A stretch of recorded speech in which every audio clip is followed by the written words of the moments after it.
Assalamualaikum warahmatullahi wabarakatuh. My name is Fawaz from grade 11 Social. This is my project PAT.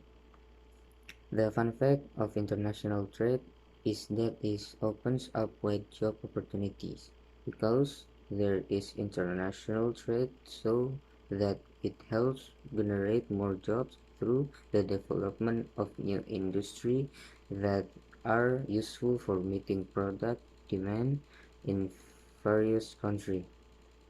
Then, with the existence of international trade, it will reduce the unemployment rate. Then, it will be easier to get a job because of the cooperation between the two countries. Definisi perdagangan internasional adalah perdagangan barang atau jasa yang dilakukan antar negara atas dasar kesepakatan. Perdagangan internasional terjadi karena tidak semua kebutuhan dapat dipenuhi oleh suatu negara dan karena keterbatasan sumber daya alam yang dimilikinya, sehingga dilakukan perdagangan internasional untuk memenuhi kebutuhan masyarakatnya pada suatu negara.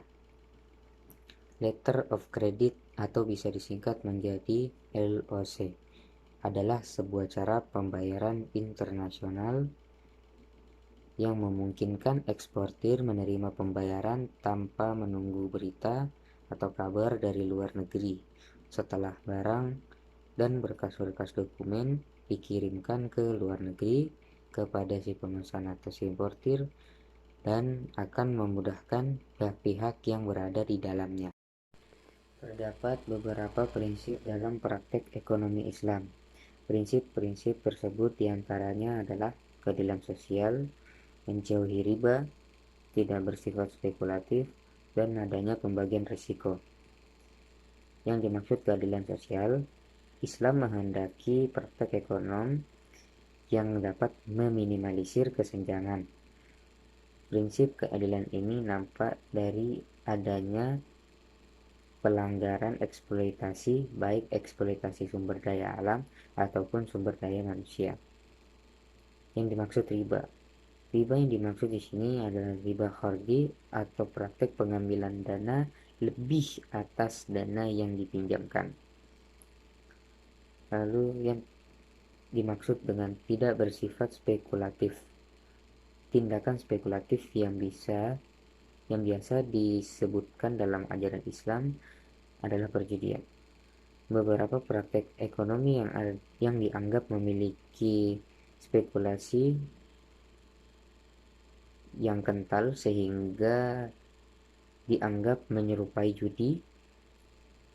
Nah, praktek-praktek semacam ini dilarang dalam ekonomi Islam. Lalu yang dimaksud adanya pembagian risiko. Praktek yang dianjurkan dalam Islam adalah bagi hasil. Praktek bagi hasil menuntut kedua belah pihak untuk bersedia menanggung risiko bersama. Lalu ada firman Allah Subhanahu wa taala dalam Al-Qur'an surah An-Nisa ayat 29 yang artinya, wahai orang-orang yang beriman, janganlah kalian memakan harta kalian di antara kalian dengan cara yang batil, kecuali dengan perdagangan yang kalian saling ridho. Dan jangan kalian membunuh diri kalian, sesungguhnya Allah itu Maha Kasih Sayang. Standar packaging untuk perdagangan internasional adalah yang pertama, bisa memberi perlindungan fisik yang akan melindungi atau mengurangi bahaya kerusakan akibat benturan, guncangan, getaran, tekanan, gesekan, dan gangguan fisik lainnya. Yang kedua adalah pengelompokan. Pengelompokan yang berfungsi untuk mengelompokkan atau menyatukan barang, khususnya untuk barang yang takarannya tidak dalam satuan. Contohnya adalah barang yang berbentuk biji-bijian, cairan, atau bubuk. Yang ketiga, petunjuk informasi. Informasi tentang kandungan, cara penggunaan, cara perawatan, tanggal kadaluarsanya, dan informasi lainnya yang dibutuhkan. Yang keempat, kenyamanan. Kenyamanan yang dapat memudahkan barang untuk didistribusikan, disimpan, ditumpuk, dipindahkan, dipajang dan digunakan. Yang 5 adalah kontrol porsi.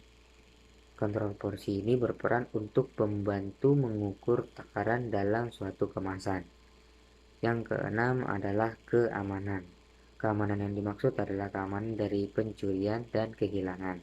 Dan keamanan pengemasan itu juga berfungsi untuk menghindari pemalsuan, yaitu dengan memberikan kode atau label tertentu yang menandakan bahwa barang tersebut adalah barang asli. Contoh menawarkan produk dalam bahasa Arab. Yu'minu anta ja'alaka muntajatuna muntaliatan bimujarradir tidahina wasyirai muntajatina ammi. Sistem perdagangan pada era kolonial. Pada periode 1830, masuklah pihak Belanda dan menciptakan pembangunan ekonomi Indonesia yang diberi nama Kulturstelsel, atau saat itu lebih dikenal dengan tanam paksa, yang sangat membuat rakyat menderita. Nah, pada 1836, Van Bosch bertujuan untuk menjadikan Pulau Jawa sebagai pusat eksportir produk pertanian yang nanti keuntungannya dikantongi oleh Belanda. Sistem tanam paksa yang dilakukan memang untuk memenuhi permintaan besar di luar negeri, seperti produk kopi, gula, tembakau, teh, lada, kayu manis yang dihasilkan dari berbagai wilayah di Indonesia. Memang kala itu Belanda tidak berinteraksi langsung dengan petani. Mereka menggunakan bupati dan kepala desa untuk berkoordinasi proyek ini. Petani saat itu juga memproses hasil taninya. Jadi tidak hanya mentah, petani juga mengelola pabrik yang sebenarnya sudah dibangun oleh Belanda. Kemudian para petani juga mendapatkan bayaran dengan sistem fluktuasi harga jual di pasaran. Sedangkan zaman sekarang Indonesia telah menjadi negara yang merdeka, namun belum pada pertumbuhan ekonomi yang bisa dibilang masih lambat. Dan semoga ekonomi Indonesia di tahun ini mulai maju. Apakah Indonesia sudah merdeka menurut Anda? Apapun yang Anda pikirkan, kita tidak boleh menyanyiakan para pejuang dan para pahlawan yang sudah mengorbankan diri untuk tanah air kita, Indonesia. Dan saya yakin untuk para pemuda, kita pasti bisa membuat Indonesia lebih baik lagi. Merdeka!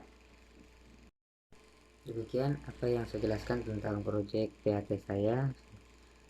Mohon maaf jika ada kesalahan kata. I hope you enjoy watching my video. My name is Fawaz from Grade 11 Social. Thank you for watching. Wassalamualaikum warahmatullahi wabarakatuh.